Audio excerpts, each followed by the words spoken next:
परिचय। हम अपने दैनिक जीवन में घन का प्रयोग अक्सर करते हैं। उदाहरण के लिए, घन एक ठोस आकृति होती है। हम घन का आयतन गणित के सूत्र से ज्ञात कर सकते हैं। यह हमारे दिन प्रतिदिन के जीवन में सामान्यतः प्रयोग किया जाता है।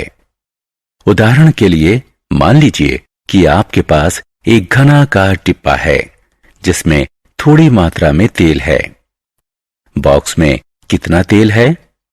आप घन के आयतन का प्रयोग करके आप तेल की मात्रा जान सकते हैं।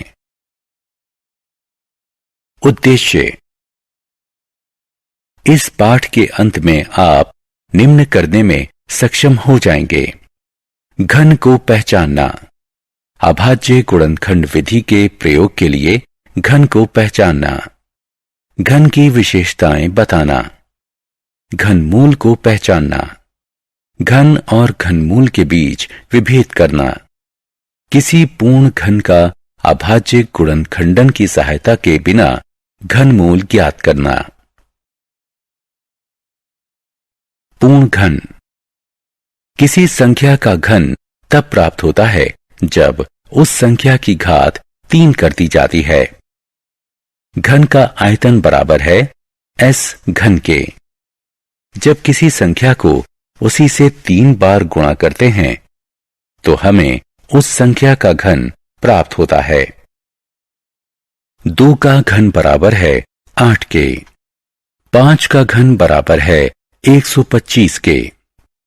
8 और 27 प्राकृतिक संख्याएं हैं जो क्रमशः प्राकृतिक संख्याओं 2 और 3 का घन है। ऐसी संख्याओं को घन संख्याएं कहते हैं। उदाहरण। पूर्ण घन बनाने के लिए 500 को किस सबसे छोटी संख्या से गुणा करना होगा? हल। हमने देखा है कि 500 बराबर है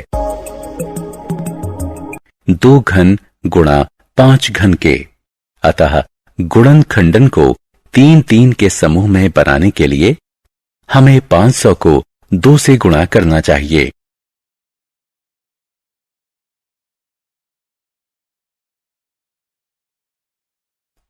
उदाहरण। 686 को पूर्ण घन बनाने के लिए किस सबसे छोटी संख्या से भाग देना होगा? 686 का गुणनखंडन करके हमें यह प्राप्त होगा: गुणज 7 3 के समूह में है लेकिन 2 अकेले है। इसलिए यदि इसमें 2 से भाग दिया जाए तो संख्या पूर्ण घन बन जाएगी। 686 को 2 से भाग करने पर यह पूर्ण घन बन जाएगा।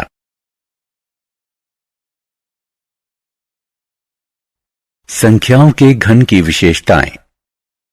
सम संख्या और विषम संख्या का घन। यदि किसी सम संख्या को स्वयं से 3 बार गुणा किया जाए तो परिणाम एक सम संख्या ही होगा। उदाहरण स्वरूप, यदि एक विषम संख्या को स्वयं से 3 बार गुणा किया जाए तो परिणाम एक विषम संख्या होगा। उदाहरण स्वरूप, किसी प्राकृतिक सम संख्या का घन एक सम संख्या होता है। किसी प्राकृतिक विषम संख्या का घन एक विषम संख्या होता है।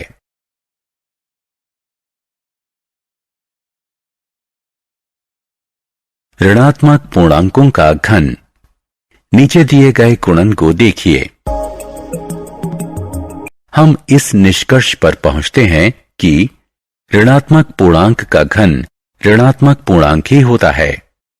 किसी परिमेय संख्या a/b का घन निम्न प्रकार से है: घनमूल। यदि 2 का घन 8 है तो 2 को 8 का घनमूल कहा जाता है। हम घनमूल को इस चिन्ह से प्रदर्शित करते हैं। घनमूल। किसी दी गई संख्या का घनमूल वो संख्या होती है जिसका घन दी गई संख्या के बराबर है।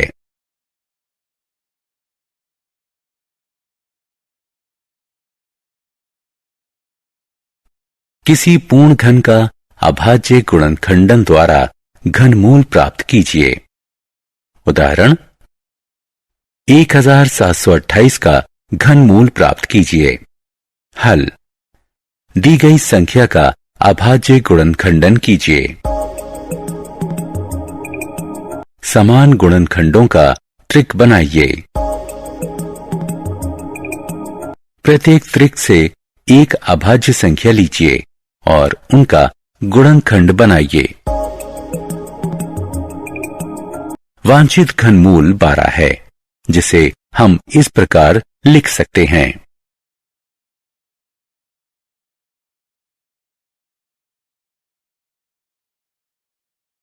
ऋणात्मक संख्या का घनमूल। हमने देखा है कि ऋणात्मक पूर्णांक का घन भी ऋणात्मक पूर्णांक ही होता है। उदाहरण स्वरूप सामान्यतः यदि एक धनात्मक पूर्णांक है, अतः एक ऋणात्मक पूर्णांक का घनमूल प्राप्त करने के लिए इसके पूर्णांक का घनमूल ज्ञात कीजिए और उसके पहले ऋण का चिन्ह लगा दीजिए। उदाहरण स्वरूप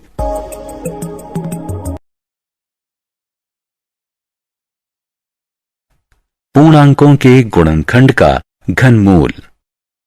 उदाहरण स्वरूप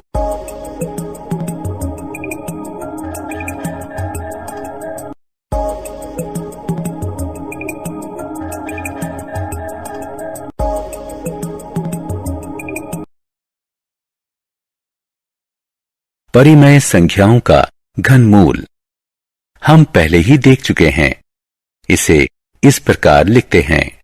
उदाहरण का घनमूल ज्ञात कीजिए। हल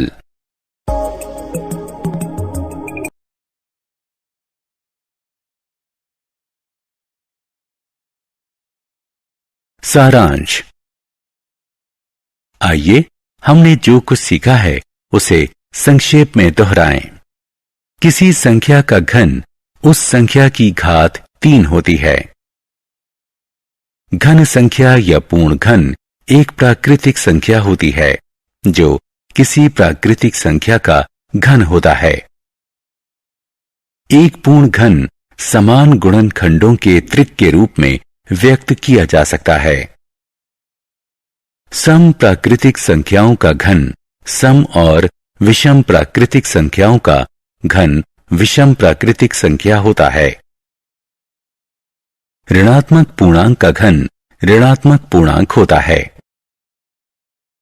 किसी परिमेय संख्या का घन इस प्रकार होता है।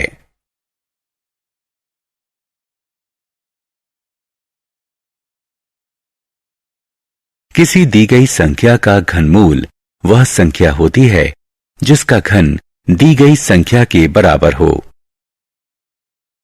ऋणात्मक संख्याओं का घनमूल ऋणात्मक होता है। किसी परिमेय संख्या a/b का घनमूल यह होता है।